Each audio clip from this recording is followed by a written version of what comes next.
ఏదో పెద్ద అంటే నేను కూడా ప్రచారం చేస్తాను అన్నట్టు పెద్ద బిల్డప్తో పిఠాపురంలో 3 రోజులు ఉంటా 4 రోజులు ఉంటా అంటూ పవన్ కళ్యాణ్ పిఠాపురం వెళ్ళాడు. అక్కడికి వెళ్ళిన తర్వాత ఆ ఎండకి తట్టుకోలేకపోయాడు.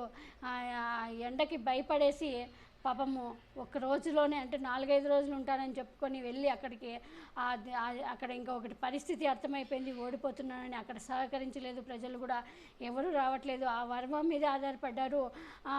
నన్ను గెలిపించడానికి వర్మనే అంటే నా వర్మనే గెలిపించాలి అంటూ కూడా ఆ వర్మ చేయబట్టుకొని మనం అడగడం కూడా చూసాము, అడుక్కోవడం కూడా చూసాము వర్మ గారిని.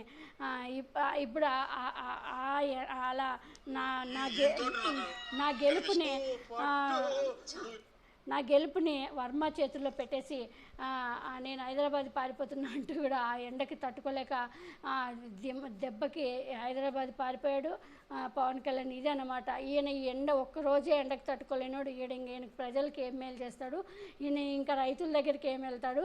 ఇంకా ఎప్పుడైనా సమస్య వస్తే రైతుల దగ్గర ఇట్లా ఉండే ఇలాంటి వాడు ఈయన ఏసీ రూమ్లో ఉండి, ఈయన సినిమా ఏసీ రూమ్లో కూర్చొని షూటింగ్లు చేసుకుని ఈయన ప్రజల్లో తిరుగుతాడా? అలాగే వర్మ గారికి కొంచెం మీరు ముందుకు రావాలి.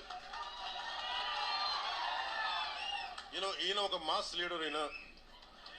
నాకు ఈయనతోటి నాకు కనిపిస్తూ పట్టు నువ్వు ఎంత కాకబట్టినా ఇక్కడ పడేవాళ్ళు లేరే.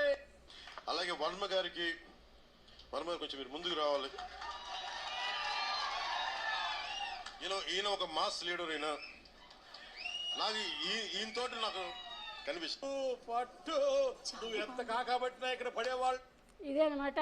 ఈయన గెలుపునంతా పాపం ఆయన చేతిలో పెట్టేసి, ఆయన వర్మ మనసులో ఏముందో అందరికీ తెలుసు. నువ్వు ఇక్కడ పాతిపోతే మళ్ళీ ఇంక నా పరిస్థితి ఏంటనేది కూడా ఆయనకి తెలుసు. కాబట్టి ఏదో చంద్రబాబు నాయుడు చెప్పాడని నీ వెంట తిరుగుతున్నాడు, అంతేగాని ఆయన మనసులో ఏముందో అందరికీ తెలుసు.